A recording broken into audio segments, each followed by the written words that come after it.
So yesterday we had DC Fandom, DC's big announcement event, which I would assume was simply taking place because of a lack of fucking hell. Which I assume was taking place because of a lack of stuff like E3 and San Diego Comic-Con, which is normally where these kind of announcements happen from DC. And we got a bunch of stuff. We got some film announcements, we got to see the looks, and I guess kind of a feel for what the Suicide Squad film is going to be from James Gunn. We got a trailer for the Batman, and then we got the two big game announcements, that being Suicide Squad Killed the Justice League and Gotham Knights. Now, Suicide Squad is what I want to talk about first. I feel like I can talk about it a little bit quicker than what I have to say with Gotham Knights.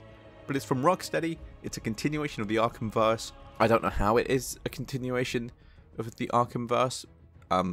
Deadshot's black again. This keeps happening. How do they not know what race he is? Like, it's fucking weird. Make up your mind. Is he white or is he black? I don't care what one it is. Just fucking pick one.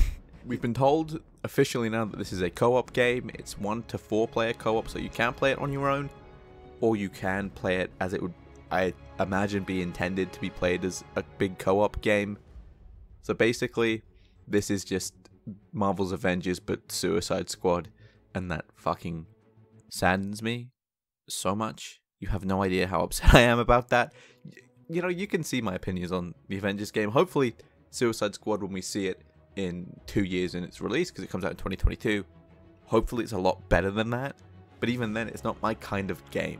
You know, I like story experiences. I don't like having to rely on stupid AI or other people, especially if I'm playing with other people, because that's a disconnect. You don't get that story experience, which Rocksteady have shown they can do really well. People love Arkham Asylum and City for a reason. You know, Knight not as much, because I think the story of Knight is great, even though Joker shouldn't have been in it, but he was. Hopefully they don't fucking shove Joker. They're going to shove the Joker in this, aren't they? That's why it's set before Arkham Knight. It's going to be set before City, and Joker's going to be in it. Because they're scared of doing anything without the Joker.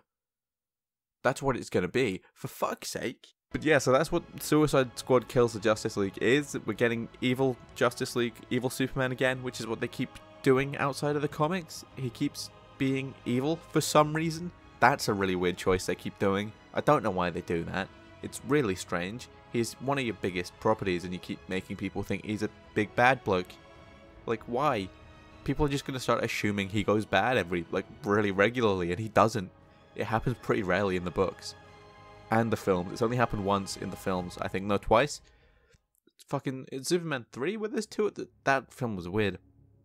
Okay, it technically happens twice, but only one of them is it Superman consciously being evil. The other time it was two Supermen. He was like split in half or something. It was weird. But yeah, stop making Superman evil. It's strange. If that original leak was true, then we can't kill Superman anyway. We can't kill Superman, Wonder Woman, or Flash. We don't even know if they're in the game. I don't think they've said or not. And I don't think they're going to say. This is a game that we'll see more of next year. Probably around this same time. If they do, I wouldn't be surprised if they do another fandom and fandom becomes a regular thing, because I believe this was very successful for them. But yeah, we're not going to see this any more of this game probably until 2020. Maybe we'll get a poster or like a pre-order announcement or like a collector's edition thing. Maybe a bit of story. We'll get bits and pieces here and there, but this is a thing we're not going to see basically at all until 2021.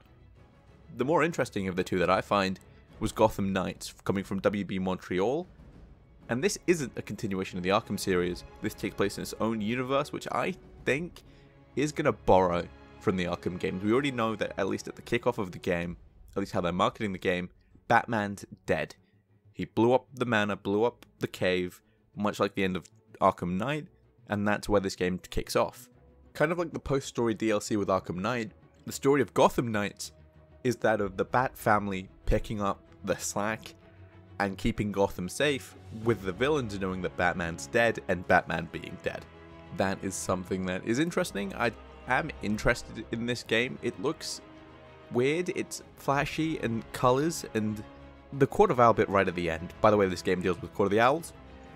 That's amazing. That's really what I want to see from this game. I want to see that kind of mystery side of it. But this game dealing with the Court of the Owls, but also having the, like, Robin can teleport fucking for some reason. and also go invisible, maybe. I think that was Robin. It might have been Batgirl. But this looks questionable. It looks like it might be, again, kind of like Sunset Overdrive.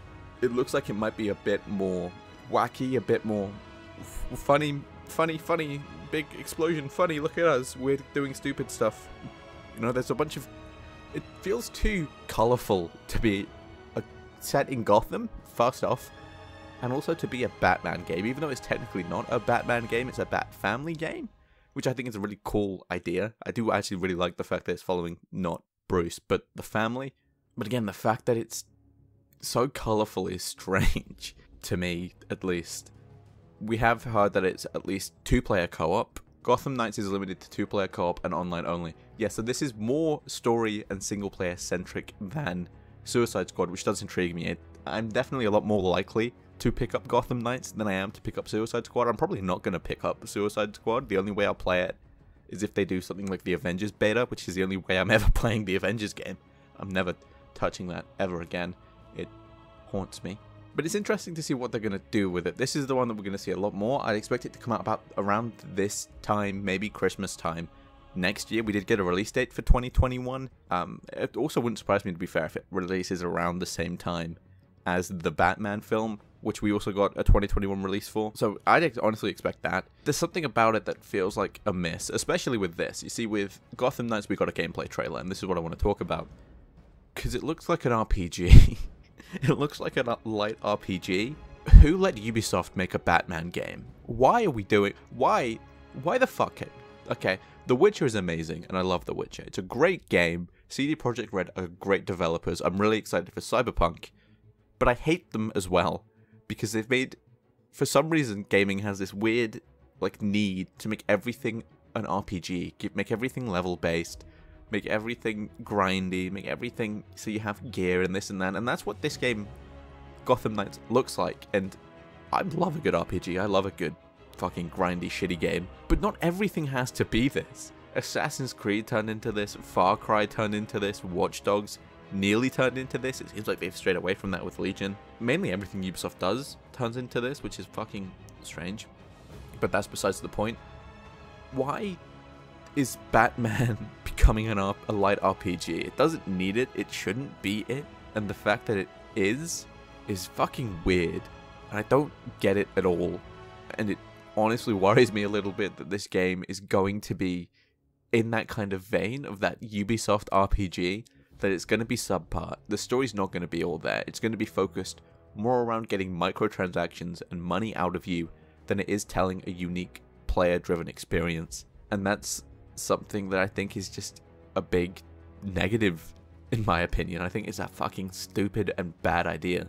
It looks like Arkham gameplay, which is nice. Again, I do think I'm going to get Gotham Knights when it comes out next year, and it is something I'm going to keep my eye on.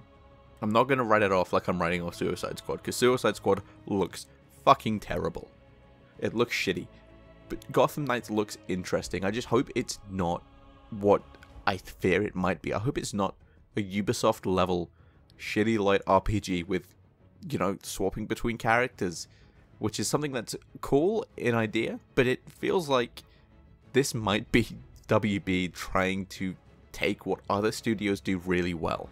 What Rockstar did really well with GTA 5 story. What Ubisoft used to do really well with open world spaces. What CD Projekt Red dominate at the moment with Western RPGs. And mash it all together and ruin what could be a great story without Batman. What could be a good, great story to put characters like Nightwing, like Batgirl, Robin, and Red Hood on the map. And that's what can't help but make me think that the DC games that have been announced have just been a double miss.